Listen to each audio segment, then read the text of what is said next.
with his other amazing volunteers. Our burgers are $9 for a single cheeseburger with the fries or tater tots. You can't beat them anywhere, and they're great burgers. Doubles, $11. Friday nights are meal nights. We got all kinds of stuff going on. So you guys are welcome to come down here, get a calendar, get on our email distro list. I've invited you. All right? And without any further ado, I want to introduce an amazing guy. Actually, sharpest guy I know. Many of you know him. Many of you have done business with him. Outstanding Cutco rep. I've spent tens of thousands of dollars in my business with him for gifts, marketing, etc., etc. But some of you may not know, he's also a pretty funny guy. And so I don't know if he coined that one yet. But Eric Gilman has had events down at the Comedy Store in La Jolla, many other comedy shops all through San Diego and other areas. He's actually a guy with a huge heart, raises tens of thousands of dollars every year for nonprofits that are near and dear to him, raises money, bikes across the country, authored books. The guy is freaking amazing. And without further ado, I want to ask Eric to come up and share a little bit of his sharp knowledge with you. Eric. All right. Keep it going for Tim, man. What an awesome introduction. Don't forget that Bloody Mary, baby. Let's go. It's Wednesday. And it's early. Yeah, you know it. I love this. Can you hear me in the back? I've never been told I'm too quiet in my whole life. Now I got a microphone. It's great. We're doing comedy in the morning, 9 a.m. Let's go. And it's amazing to be here. I know a lot of familiar faces. For those of you who haven't met yet, I am Eric. I'm the sharpest guy you know. And to bridge the gap for you who's wondering, like, why are there knives here? Yeah, so that's a little bit about me. I've been doing, I've been selling Cutco knives since I'm 18. Yeah, this is my high school summer job. Yeah. Never grew up. Pretty much. You and every ex-girlfriend I say says that. But no, I've actually only had 3 professional jobs in my entire life. I worked at Ralph's for a summer. I worked at Golden Spoon slinging frozen yogurt for a summer. Still my favorite job of my entire life, despite my 18-year career with Cutco. And yeah, I got a job selling knives my senior year of high school. Show of hands, who in the room has ever purchased a piece of Cutco? Give one as a gift. Keep them up. Keep them up. Look around the room. Look at all the beautiful and intelligent people with their heads up right now. Speaking of beautiful and intelligent, what an awesome crew. And again, shout out to the whole team that put this all together. I know how hard it is. Yeah, give them a round of applause.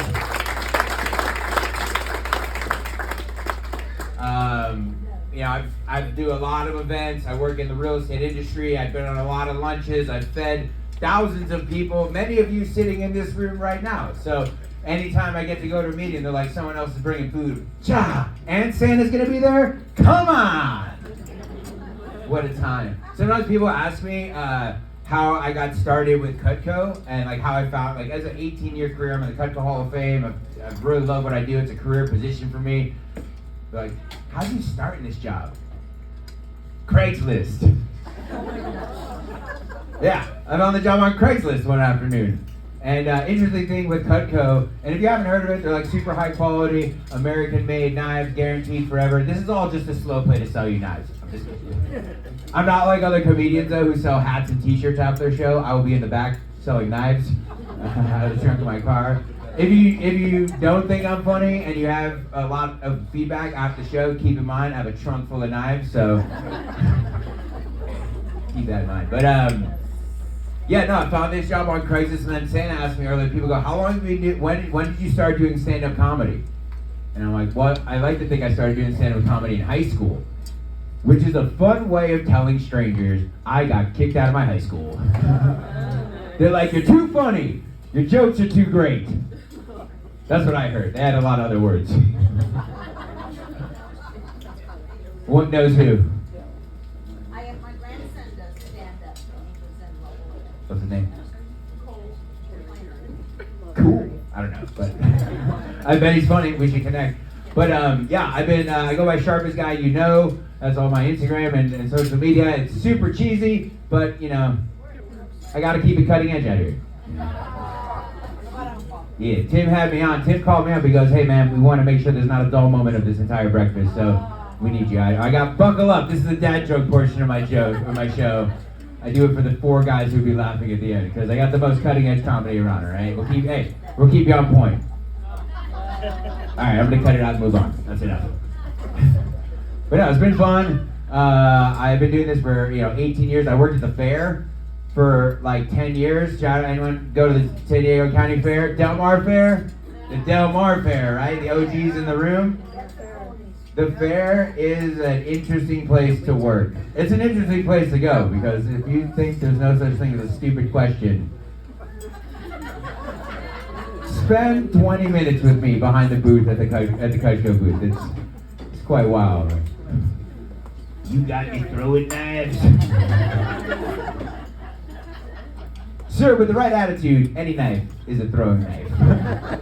Or if you're like, what happens if somebody kills someone with one of your knives? I'm like, I am a salesman, not a detective. Once your credit card goes through, I am out of the equation. Okay. Thank you guys. But one thing I'll tell you about the fair, to sum it up, who's never been to the fair? All right, tell you one thing about it to bring it whole circle. It's perfect because we're getting some awesome food right now. Is they have pig races. Yeah, they race. Who's seen one of these little pig races? They're cute. They're adorable. They race little pigs, big pigs, medium pigs, all pigs.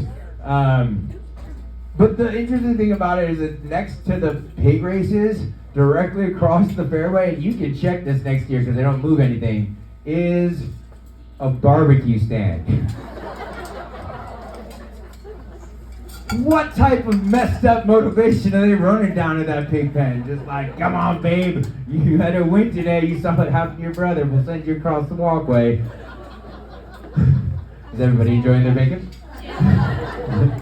This food is awesome, by the way. We got, ham, prime rib, bacon, the Holy Trinity. All of them here, ready to go. What a holiday party. And they're full of guacamole. It's like we found the end of the rainbow. But no, this is awesome, and I really appreciate Tim thinking of me to have me out here. I've been doing stand-up seriously now for about 3 years. Again, come out sometime to see a show, but when he calls up, and it's not about the tens of thousands of dollars he spent, thank you, but I would jump at any opportunity to, one, connect with our real estate community, but more importantly, connect with our veteran community. Prior to actually working in the real estate industry with Cutco, I worked on base. Who has been shopping at the PXs or the exchanges down on base? You might have seen a Cutco booth there at one point. I launched that program, and truly, it's just an honor to work. Our mission statement was putting America's highest quality knives in the hands of America's highest quality people. And I truly believe that we couldn't be up here talking about whatever I want to talk about into a microphone if it wasn't for the thousands or millions at this point of men and women who put their lives on the line for that right. So, thank you.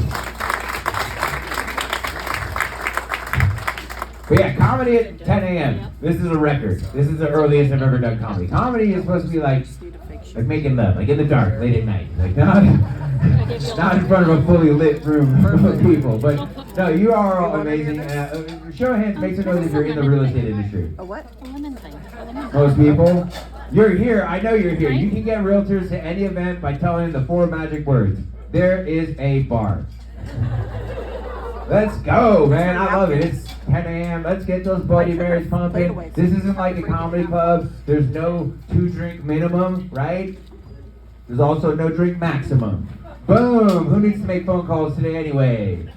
Just kidding, you do. This is not the weirdest show I've ever done, though.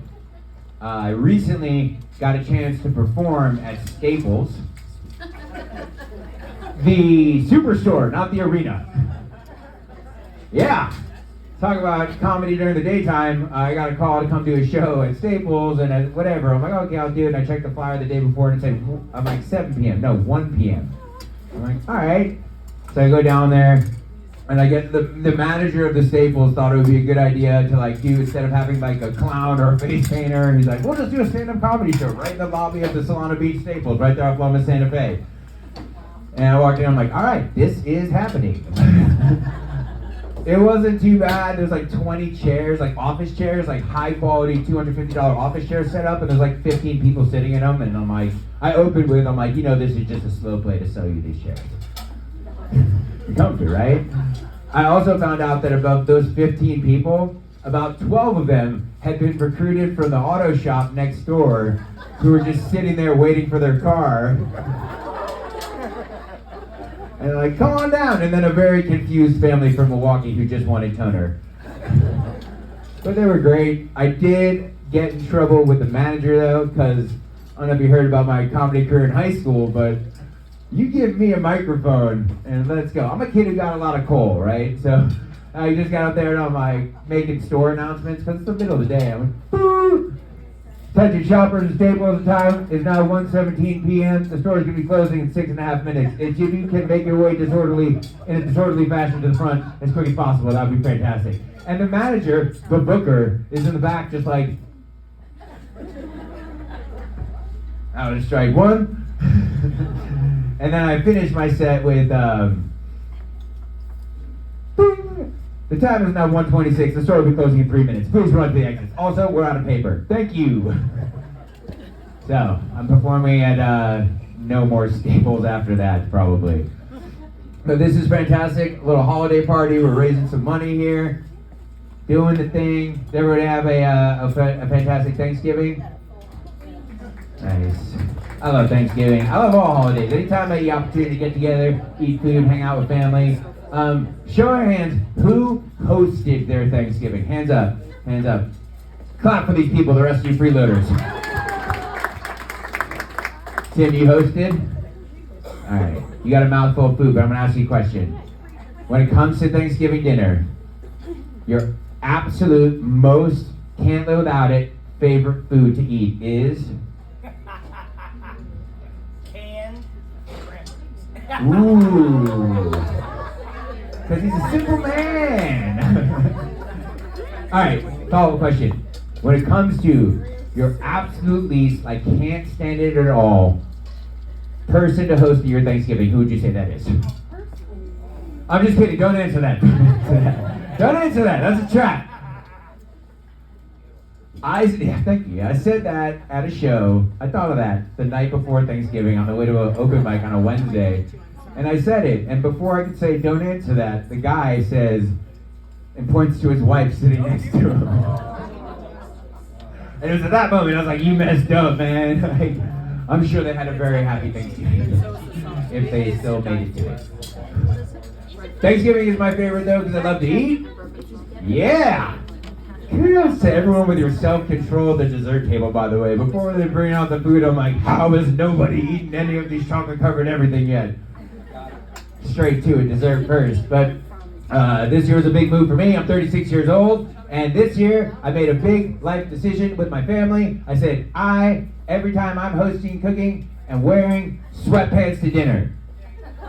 Yeah. What are we doing here? What are we doing? The belt, the mortal enemy of the fat man, the arch nemesis of Thanksgiving second helpings. I'm like, yo, I'm cooking all this food. We're in my house. I'm wearing. So there's two very important days in a man's life. The day he's born, and the day he's socially acceptable to wear sweatpants to his family's Thanksgiving. It's a beautiful day. But I was also eating turkey this year, and I had a weird thought, which is, Thanksgiving is the only holiday where we eat the mascot.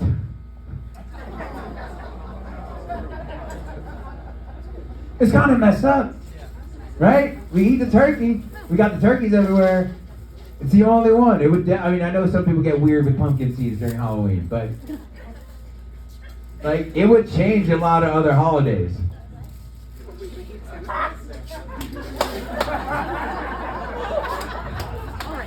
Like imagine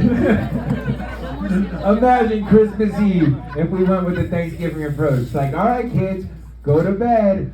Santa's gonna come down the chimney tonight with all your presents, and once he gets here, I'm gonna slow roast him. I'm getting cold for sure. It would definitely change. It would definitely change the Easter egg hunt. And don't even get me started on that leprechaun at St. Patty's Day. But man, love the holidays. And one of the things Tim mentioned too, I do love to travel. I hope everybody gets a chance to travel, do awesome things. About 3 years ago, I did get the opportunity to go on a pretty extensive trip. I rode a bicycle across the country. Yeah, regular bike, not an e-bike. If you ride an e-bike and you tell people you ride a regular bike, you can shut the hell up. No, powered by Chevrolet, boom, high kick there, still got it. Yeah. But no, it's 3,154 miles. I went through 8 states. It took me 9 weeks. To answer the question that who is on the line is what we're all wondering. But no, yeah, it was 3,154 miles on the saddle of a bicycle seat. To answer the question, I can see out on your minds right now. My ass is okay. I have recovered, and other things. I have a bicycle seat do you ride? Oh man, but no, I did it. Raised $112,000 for. I built a hospital in Haiti after the earthquake. Me and some friends of mine. We went down, we built the building, we grand opened it on the 7-year anniversary of the earthquake. So, you know, as many of us know in business, when your why is strong enough, the how will reveal itself. But two things I'll tell you that I did not expect was I got hit by bugs in the face like 1,000 times. How many of them do you think that went straight in my mouth? I hear 1,000? Half? What did you think I was doing? Just like...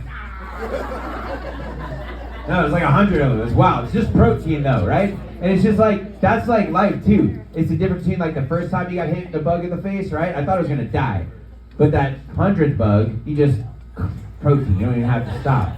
And think about that, with all of us who built careers, done all these awesome things, how challenging, how world-ending, how decimating one thing can be the first time it happens. But everybody's here, and I'm so grateful that you are because you've overcome so many of these challenges.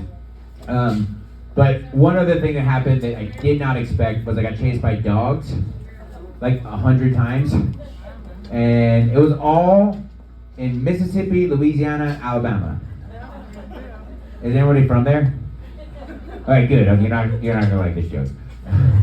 I swear those people feel the same way about full sets of front yard fences as they feel about full sets of front teeth. We don't need all that around here. So we're gonna keep it rolling. I'll tell you one more funny thing before I get out of here, because this has just been an honor and a privilege. But so I just celebrated last year. I celebrated my 36th birthday on a Tuesday, which is, don't clap, it's the least exciting birthday that you can have. 36 on a Tuesday. You know what you do? You go to work. That's pretty much it. But you know what I got on my birthday? I got a lower back spasm. Yeah. So here's the thing, I'm 36 years old and I have a recurring lower back pain problem. And do you know I get a lot of sympathy from? Nobody. Not in this room. No, nobody cares. Because people younger than me, they look at me like it's never gonna happen to me. And anytime I tell someone older than me that I have a recurring lower back pain problem, they just look at me all hunched over like, you don't even know. You don't even know. But it's cool. I do this. I'll tell you one thing too is I've noticed this on my 30. When I was 35. I'm not trying to get up here and say that I'm like, oh, I feel old or anything. But I have noticed that every single time I sit down, I make this noise. And I don't think that's ever gonna stop. But I do physical therapy, and I have it's on my right hip, right? And so I drive a lot, and driving really messes with it, so it's great. That's what I do for a living. But I push my right hip up, and I have to like push my hip out like that. And I just have to do that a couple times to loosen up the hip. But I was doing a show a couple months ago, and I was driving for about an hour and a half to get there, so my back was really tight. So the first thing I do when I get there, I have to stretch. So I pull up my car, I immediately get out, I put my hand on the top of the car, and I just... And I hear from across the street a man go, "Work it, girl!" So, I'll be in the back stretching my legs out. I love and appreciate y'all very much. I'm Eric, sharpest guy you know, and have a super sharp rest of your day. Thank you.